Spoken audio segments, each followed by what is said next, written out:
走进现实生活，讲述离奇故事。大家好，我是小陈，欢迎观看陈峰故事。1992年11月19号这天中午，山西省南关村的村民张有昌当时正在工地干活呢。突然，他瞅见地里翻出来一根大概2-3厘米长的金属棍儿。张有昌没怎么想，就把那根金属棒揣自己兜里了。可没一会儿，灾祸就来了。先是张有昌觉得恶心，皮肤还肿了起来，接着家里人赶紧把他送医院去治。然而医院没查出啥病因来。在这着急的时候，张有昌突然死了。张家人都没顾上伤心呢。送张有昌去医院的那些家人也陆续出现跟张有昌一样的情况，没多久就一个一个都死了。张家父子仨在短短1个星期里接连丢了性命。这消息一下把当地老百姓惊得不行，都觉得张家人是得了啥急性传染病呢，就都赶紧从南关村跑了。老百姓跑了，社会乱套了，这立马让当地政府警觉起来，赶忙成立专项小组去查清楚张家父子突然死了的实际缘由。那张家父子仨到底为啥突然就没了呢？他们是不是得了啥传染病啊？张有昌挖到奇怪金属棒，放射物啊，对大多数人来说，那是让人一听就害怕的玩意儿。要说人们对放射物危害最直接的认识，可能就得数原子弹了。虽说害怕是害怕，可一般人想接触或者就想看一下放射物，那根本没门儿。但啥事儿都有个特殊情况。1992年11月19日，这时候天挺冷的，可离春节还早着呢。南关村的张有昌就打算多打些零工，想过个快活年。张有昌是山西忻州南关镇南关村的人，他有个哥哥已经结婚了，他妈妈早不在了，他爸还活着。后来经媒人牵线，张有昌跟邻村一个叫张芳的姑娘成了家。这夫妻俩结婚后，张有昌变得更卖力了。这一天，张有昌觉着在家闲着也是闲着，眼瞅着没多少日子就过年了，再者妻子还怀着孕呢，他就打算出去打个零工，多挣些钱好过年。很快，张有昌经老乡介绍，去了当地环境监测站招标的那个工地干活。他这事儿还得到了老丈人的支持。11月19号那一天，张有昌跟老乡一块到工地打井，这跟平常没啥两样。没多会儿，一口机井就弄好了。接下来，张有昌他们得把井口给固定住。张有昌他们就到机井那儿开始挖。没多会儿，一口机井就差不多成型了。可这时候出意外了。张有昌正干着活呢，冷不丁眼前一道光唰的一下闪过，把他眼睛给刺了一下。觉得不舒服的张有昌先揉了揉眼，接着就去找那道闪光了。结果他看到在自己跟前没多远的翻出来的地沟中，有一根亮闪闪的金属棒躺着呢。张有昌觉得挺好奇的，于是走2步到那根金属棒跟前，弯下腰低下头，把金属棒拾起来，接着拿手抹掉上面的泥土。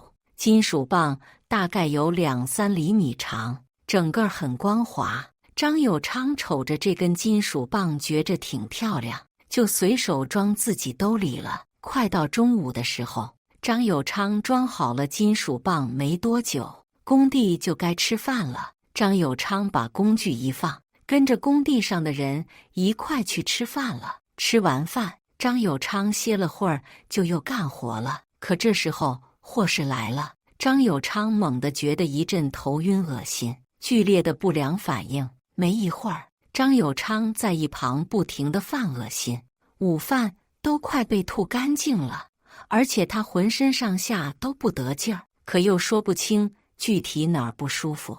周围的工友瞅见张有昌吐得老严重了，都觉得他是不是吃坏东西中毒了，就一个劲儿劝他赶紧上医院瞧瞧去。张有昌实在难受的不行，觉得自己得回去好好歇会儿，接着就找了工地负责人，说要回家歇半天，明天再来。工地负责人见张有昌虚弱成那样，心里挺慌的，当下就答应了张有昌的请求，还说多歇些日子，等身子养好了再来。张有昌听后点了点头，接着就离开工地往家走。然而等他到家时，他的状况变得越发糟糕了，一开始就是不停的呕吐，到现在张有昌的皮肤变得红肿起来，头发也渐渐掉了，浑身上下那是相当难受。怀孕4个月的媳妇瞅见丈夫病得挺重，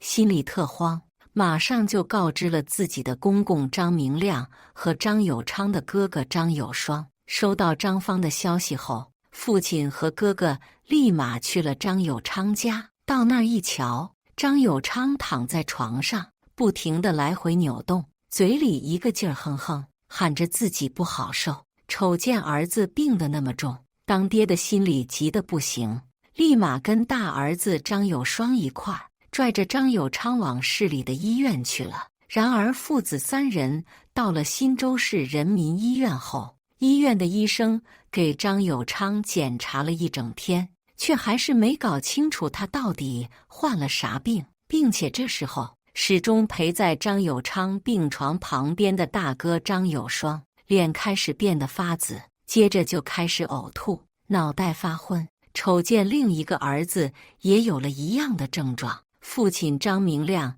急得不行。医院这边呢，见兄弟俩都出现这么严重又一样的症状，还以为他们得了啥恶性传染病呢。于是医院让兄弟俩住院隔离，一是为避免病情蔓延，二是给兄弟俩做进一步检查。然而在新州市人民医院住了差不多1个星期，医院一直没给个准话，而且这兄弟俩的情况是越来越差了，医院一直没给答复。这么干等着也不行，张明亮就打算转院了，要去太原的山西医科大学第1附属医院看病。转院救治无效，很快转院成功，张家兄弟被第1附属医院接收。经过检查，医院初步觉得是食物中毒，不过很快就否定了这个判断，因为兄弟俩的症状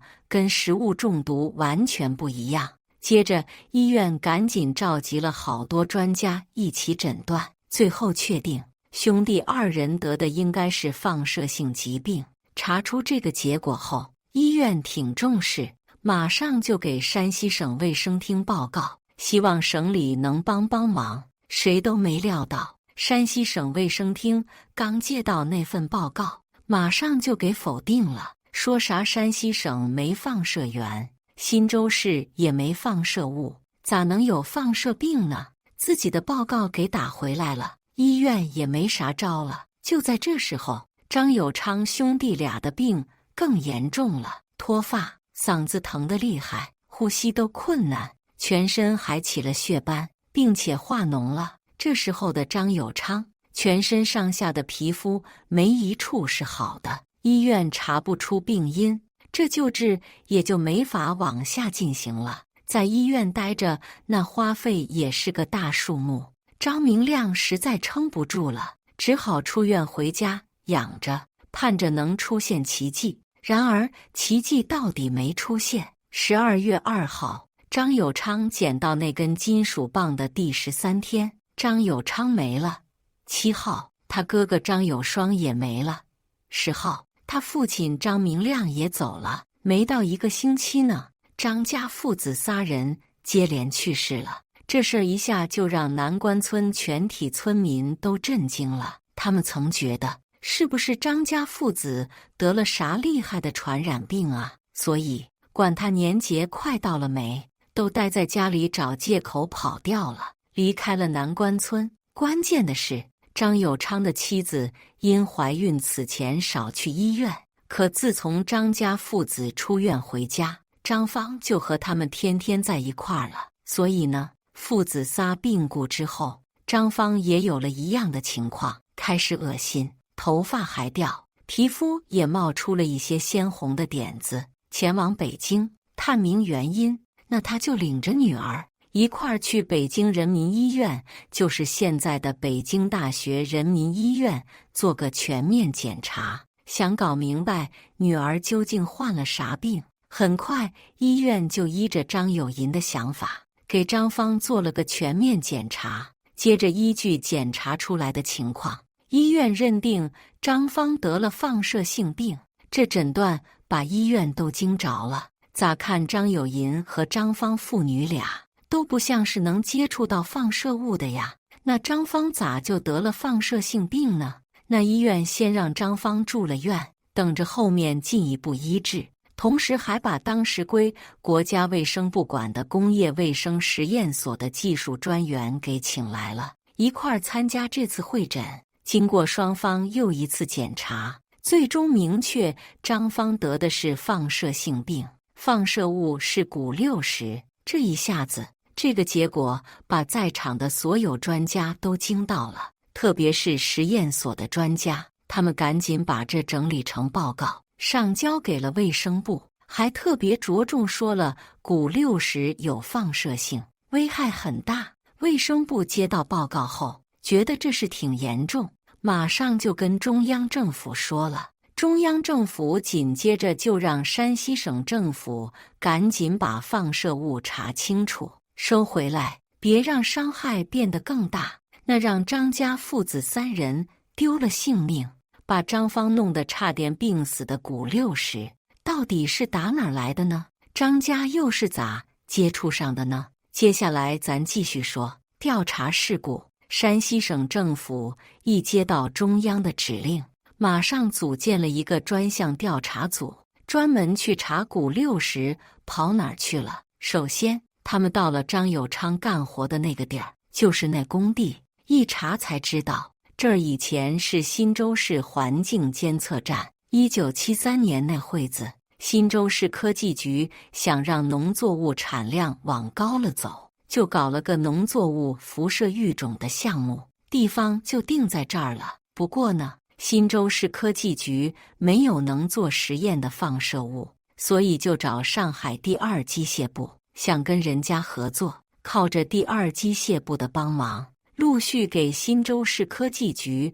送去了6根钴60金属棒，还配了对应的防辐射用具。同时啊，为了防止实验的时候钴60给那些不知情的普通人带来危害，忻州市科技局在第2机械部的指引下，把6根金属棒都给封存在密封的机井当中了。后来呀，时间一长，这项目就慢慢停下了。等到了1991年，忻州市科技局把这个项目彻底给封存了，相关的装备也都交给环境监测站，让人家帮着处理。环境监测站接手后，一来钴60放射物太危险了，正常人在30米范围内就会受影响；二来监测站要改建工作场所，于是监测站打算把这批钴60都运到山西省放射性废料库去。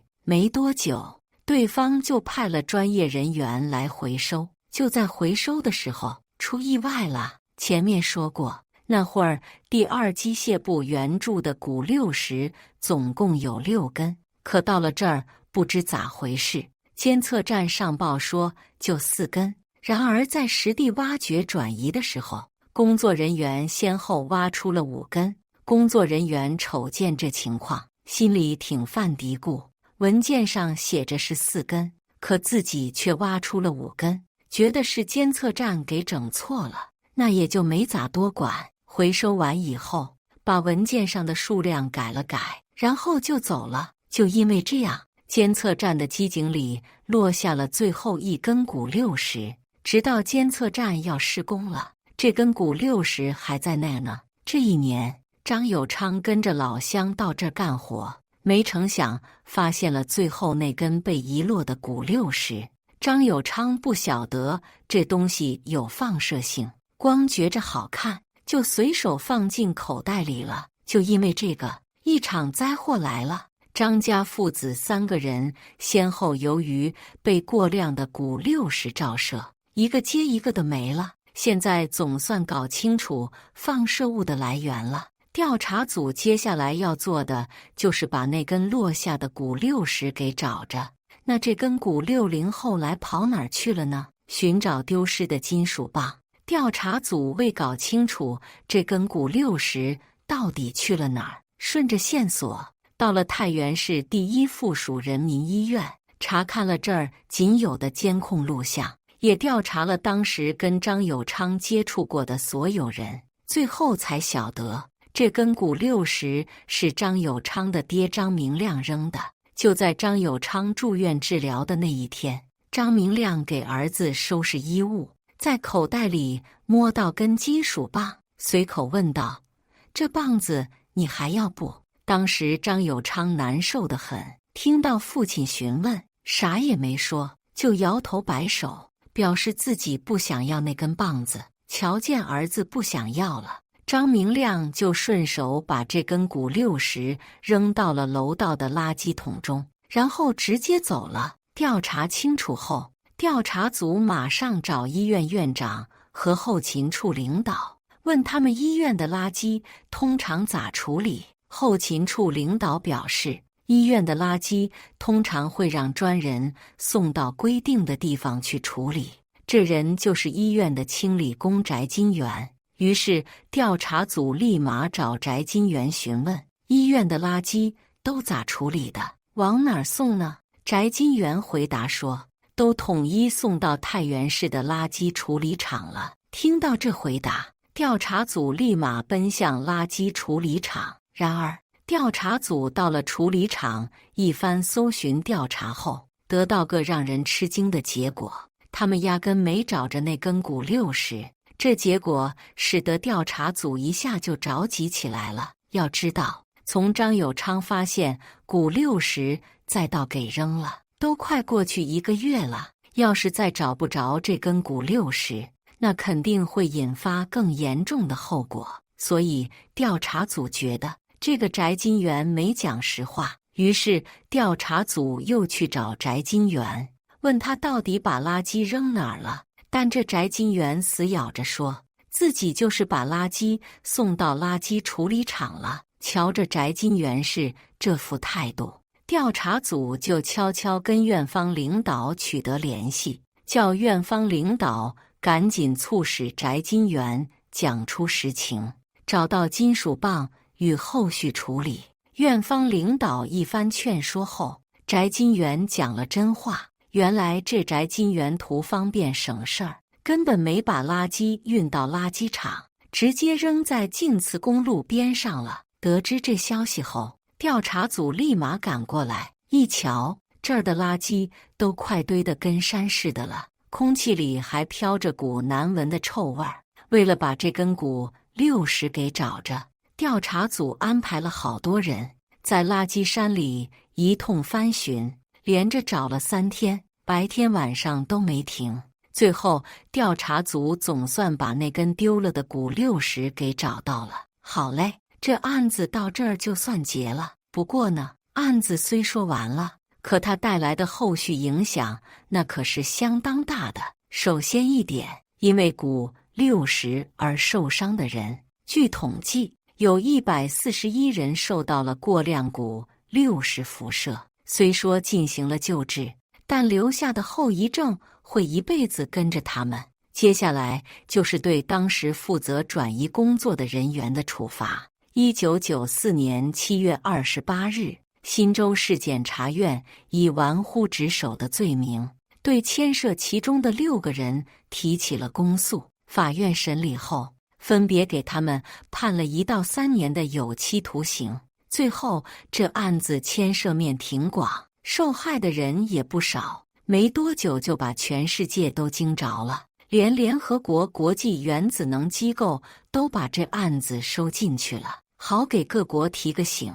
最后再讲一下，张芳在北京人民医院得到全力治疗后，身体慢慢好起来了，而且还生了个女儿，叫张京生。可这女儿的智力受到了永远的损害。现今这案子发生都过去30年了，当年的那些受害者，有一些已经不在了，可多数还在痛苦中煎熬着。这不停提醒大家，尤其是相关部门，碰上像放射物这种随时可能引发严重后果的东西，那可得加倍小心。同时在监管的时候，得一直有很强的责任心。要知道，也许一个小状况就会导致特别严重的后果。